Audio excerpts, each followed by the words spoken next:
Everyone, তো চলো অষ্টমীর দিন আমি আজকে সারাদিন কি করলাম সেটাই তোমাদের সাথে আজকে শেয়ার করব।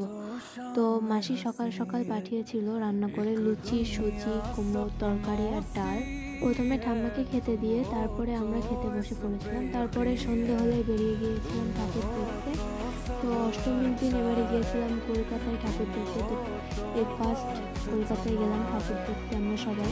আমরা বাড়ি থেকে বেরিয়েছিলাম 3টে সাড়ে 3টের দিকে। তো যেতে যেতে 6টা সাড়ে 6টা বেজে গিয়েছিল। তো যে কটা পেরেছি সে কটা দেখেছি, অল্প কয়েকটা দেখেই আবার চলে আসতে হয়েছিল, কারণ রাত্রে লাস্ট ট্রেন মিস হয়ে গেলে তখন আর বাড়ি ফিরতে পারবো না। তো সেই জন্যই তাড়াতাড়ি চলে এসেছিলাম।